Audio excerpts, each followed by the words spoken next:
Today we're going to be draping a bias slip dress. Our dress will consist of two separate pieces of fabric, one for the front and one for the back, both of which will be draped on the true bias to allow the garment to be slipped into without the need for a closure, hence the name slip dress. Prepare two pieces of muslin for your drape according to the following specifications. Your dress form will need to be prepared with style tape, mapping out a stylized lowered neckline from front to back, as well as style tape to show spaghetti strap positioning. For both the front and back, we'll only be draping for the right side of the body, but we still need to keep an entire piece of fabric extending over to the left side as well. If we were to cut the excess fabric of the left side away, our fabric will be more likely to stretch and distort down the center front line, since bias tends to spread apart more where it has been cut. To begin draping the front, I have a little mark drawn on my true bias line 10 inches down from the top corner. This is just to help us in initially positioning the fabric as far as how high or low to place it. You'll want to have that 10-inch mark positioned at about bust level on your center front line. My neckline comes to a little bit lower than that, so we're just using this mark as a guide for where to position it in relation to the bust level, regardless of where your neckline is. So position that mark at about bust level while being sure that you feel your true bias line on the center front of the form. And you could just pin it once at that spot to hold it in place. We can also go ahead and place a temporary pin a little bit higher up towards the chest level, just to keep this excess fabric out of our way for the moment as we continue pinning down the front. You want to feel for where the center front meets your actual neckline of your style tape, and that's where you're definitely going to want to have an actual cross pin. Smooth the true bias line down the center of the front further, and we will cross pin it at the waistline as well as the hip level.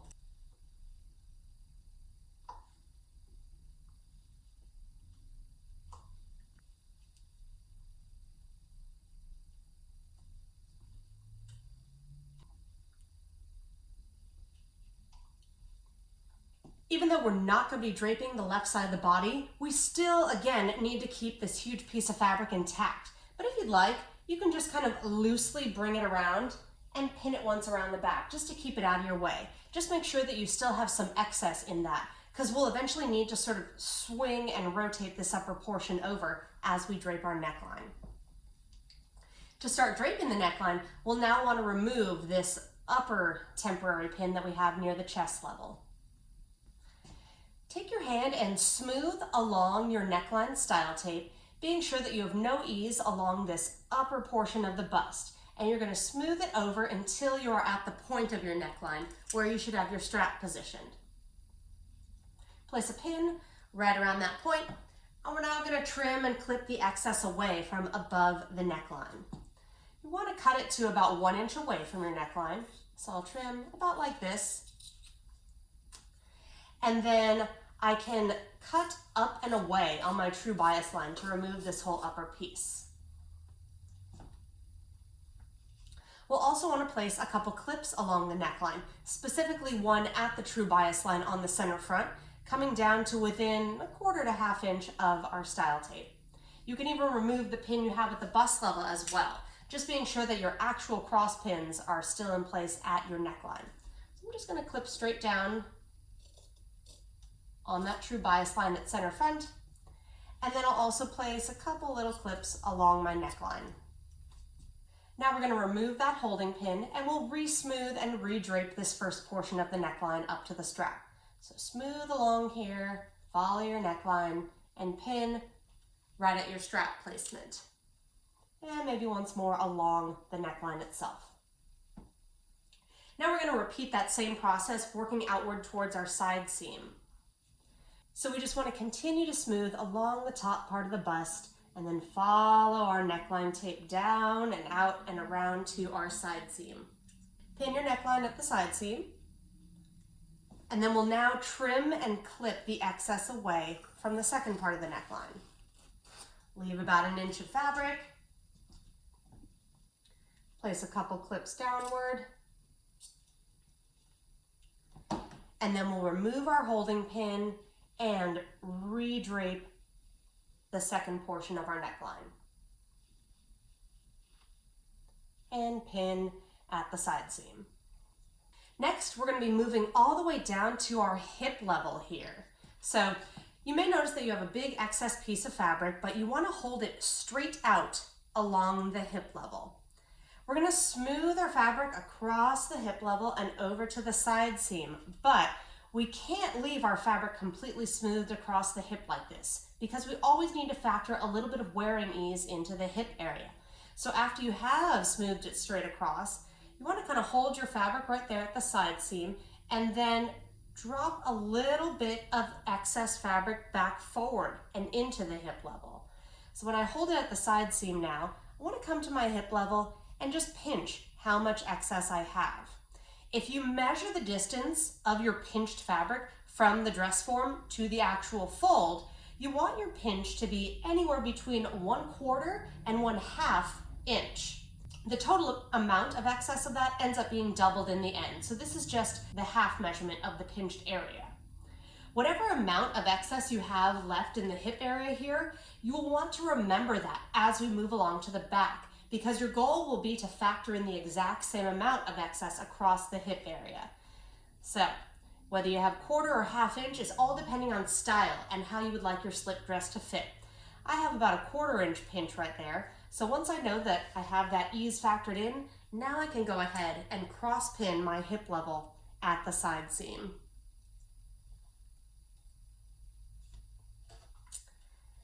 Then just smooth your fabric straight down the side seam and pin it once more where the side seam meets the bottom edge of the form. Now, as we look at this portion of the side seam from the hip level up to the bottom of our neckline here, we could see that we have a lot of excess in there. We're actually going to be taking this excess and condensing it into a side bust dart. But that dart should sit from the waistline and above. So we need to work a little bit more to bring all the excess upwards towards that area, which means we're now going to be smoothing from the hip level up to the waistline. And we want to have no excess along the stretch of the side seam right there. So hold the excess all upwards, smooth up the side seam, and use your fingertip to just hold it in place at the waistline for a moment. As I hold it in place there, we can see that we also have some excess along the waistline here. I have about a 1/2 inch pinch. If you're going for a more relaxed fit, then you can definitely leave that much excess in. We still need to have a little bit of excess at the waist, so we can't remove all of it, but if you would like a slightly closer fit, we can remove some. So the trick to this is have your fabric still just smoothed up the side seam from the hip level to the waist.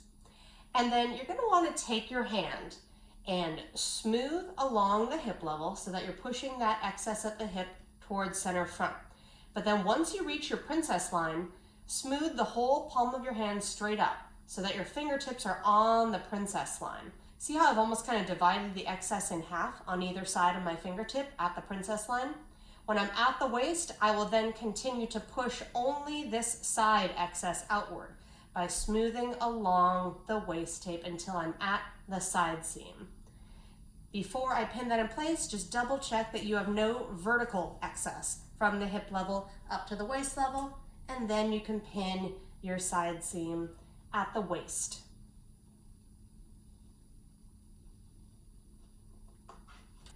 Now that I've removed a little bit of excess from the waist, you can see that I still have some there, but when I pinch it now, it's closer to about 3/8 of an inch for my pinched area, rather than before when it was about a 1/2 inch. So now we can see how much excess we have here from the waist to the hip level. Again, this is a loose fitting slip dress. It's not meant to be skin tight. Now that we have our waist pinned though, we can go ahead and work on our side bust dart. For a side dart, which is kind of horizontally placed, we'll want to end up with the excess of our dart pointing downwards inside the garment. So first, we're actually going to smooth down on our side seam as well as gently smooth over from the apex. And we want to mark our first dart leg. You probably want to position this dart about 1 inch below the neckline that you have created with your style tape.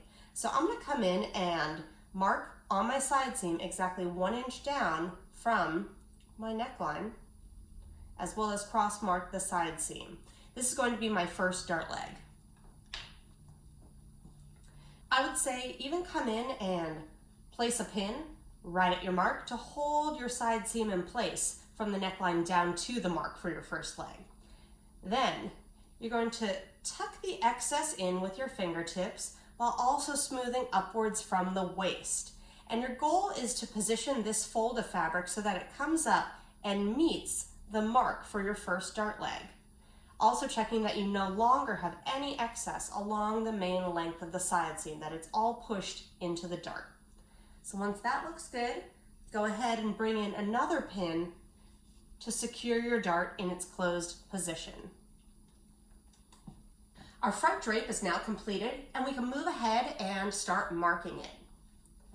First mark you want to do, which will really come in handy during our balancing process, is to mark your apex. So feel for the little pin mark for your apex and place a cross mark right on it. Next, we're going to mark our neckline. So cross mark the bottom edge of your style tape where it meets your center front, and then dot along the shape of your neckline.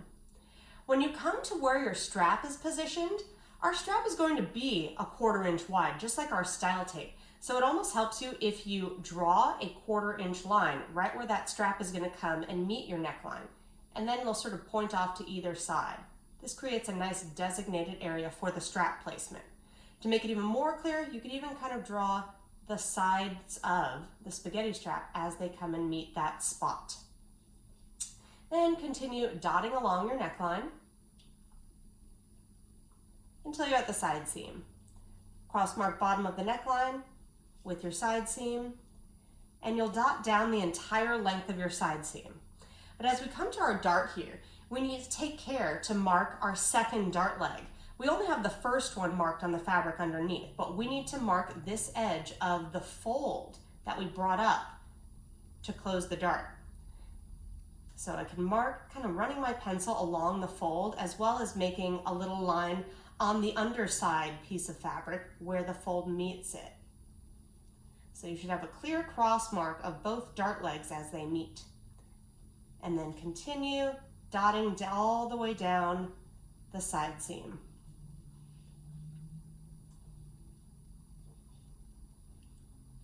You're going to mark this all the way down to the bottom edge of the form.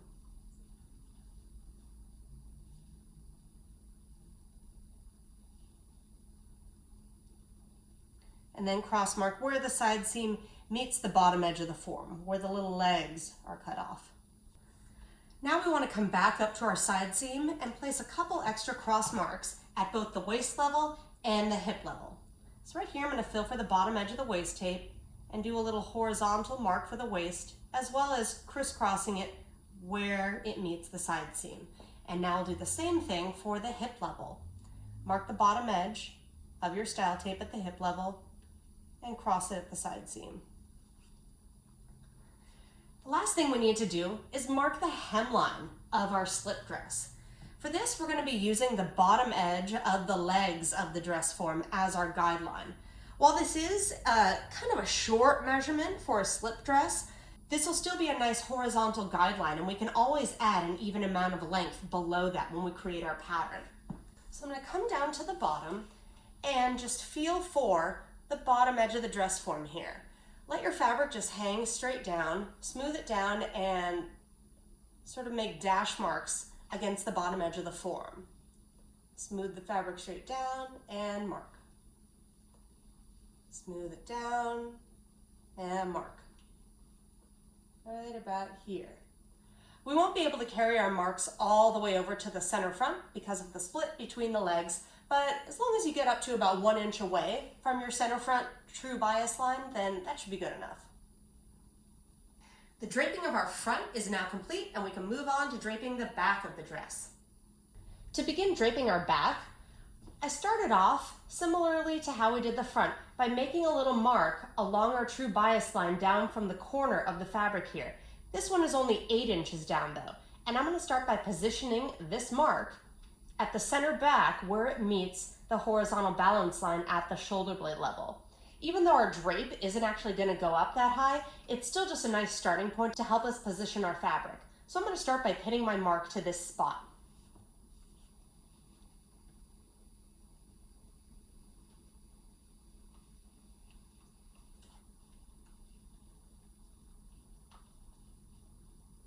I'm also going to add a temporary pin up near the neck just to hold this out of my way. Your first important set of pins that we'll actually be keeping will be down here along your neckline where it meets the center back. So feel that your true bias line is right on the center back of the form, and then where you have the style tape for your neckline, go ahead and secure that point with a set of cross pins.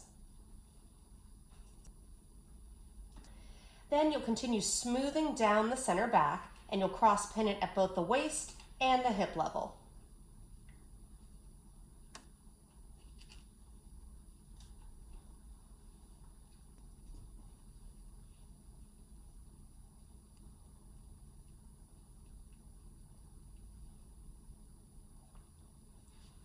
Just like the front, I can also come over to the big piece of fabric that's on the left side of the body, and I could just kind of loosely bring it around and pin it to the front to keep it out of our way as we drape the actual right side. To start, I'm going to remove these two temporary pins above the actual stylized neckline. And we're going to take our fabric, and the procedure for this is a little bit different than we did for the front. Because the back of the body curves in so much more at the waist, if we were to just smooth along the neckline tape as is, see, watch as I bring my thumb right along the tape, you'll see that we get this big diagonal pull line. And that's something that we usually want to avoid in our drapes. So we're still going to start by smoothing along that neckline till we're out at the side seam, but then you want to hold your fabric right here and drop the whole piece down by 1/4 to 1/2 inch. See how we saw that big line sort of relax away? And in that drop down position, you'll now pin your neckline at the side seam. Now we're going to come in and trim the excess fabric away to within 1 inch of our neckline. So go right up to your true bias line. And then you want to cut on your true bias line straight down from the top to remove this whole upper piece of excess.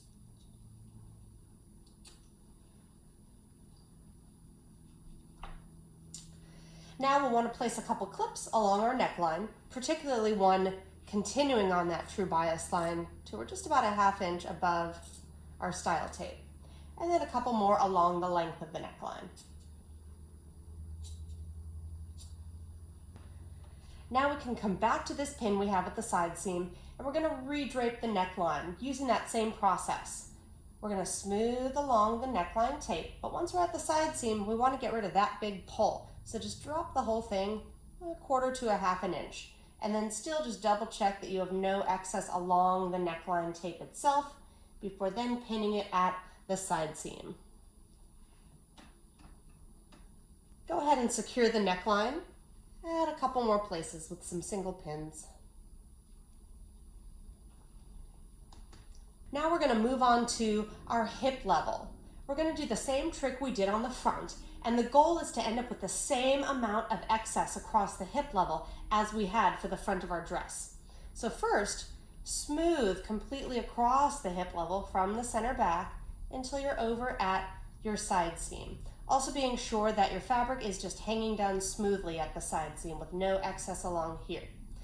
Once you're at the side seam, you want to grab the fabric and then push that same amount of excess back inwards. So you're sliding some excess into the drape towards the center back. Pinch it right at the middle of the hip level to check that you have the same amount of excess as before. I have a similar 1/4 inch pinch. Your safe range was anywhere from 1/4 to 1/2 inch, so just make sure it's the same amount that you had on the front.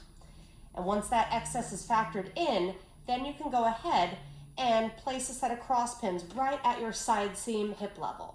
And when you do this, you also want to feel up the length of your side seam and be sure that there's no excess along the length of it, since we won't be creating a dart for the back.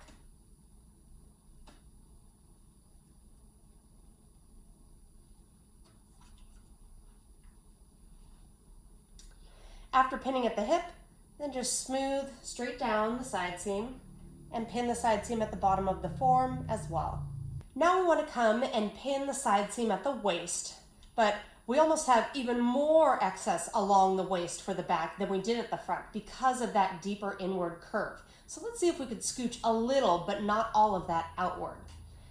So I want to smooth along the hip level until I'm just about halfway across the hip level. It may not be all the way to the princess line, but you want to be midway between the side seam and the center back.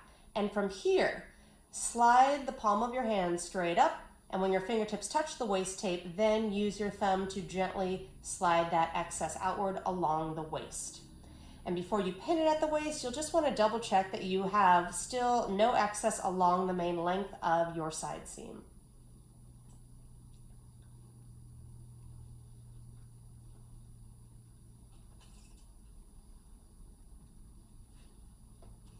Okay, so as you can see, we still have a little bit of excess there, but we were able to rotate out a tiny bit of it. Make sure you have no excess anywhere along the side seam, and if all is clear, then your back drape is finished and ready for marking. We're going to start by placing a cross mark where the center back meets the neckline. Dot along your neckline. If you have any sort of point on the back to have your spaghetti strap come to, then you'll want to mark that the same way we did as the front. If your strap is coming down into a flat line, then you'll simply want to mark a length of the style tape that it hits, and then also mark the sides of the strap as it comes to that point. Now continue dotting along my neckline until I'm at the side seam. Cross mark where your neckline meets the side seam, and then you'll dot all the way down the entire length of the side seam to the bottom of the form.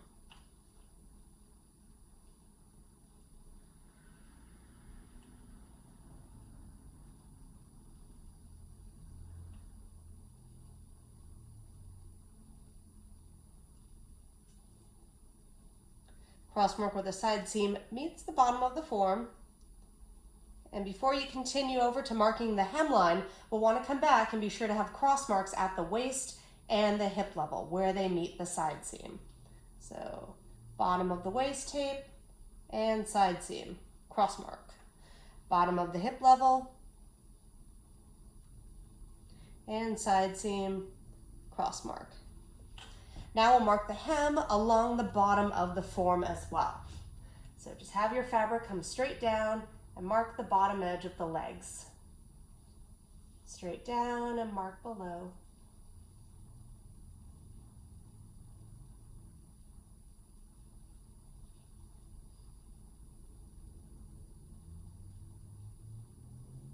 Okay, get to about within 1 inch of your true bias line at the center back. And you are done marking the back of your dress. For the final step of our slip dress, we need to record how long our spaghetti straps are going to be. You should have the straps already planned out with some style tape, so we're going to measure the distance of that strap from where it meets the neckline on the front to where it meets the neckline on the back. Use your measuring tape, and starting from right at the bottom edge of the style tape, you're going to measure up and over the entire strap until you see where it meets the neckline at the back. Mine is 9.5 inches, but your number may be different depending on your design. Whatever that measurement is, you will want to write it down somewhere on your drape to have it recorded for when we move on to the trimming stage.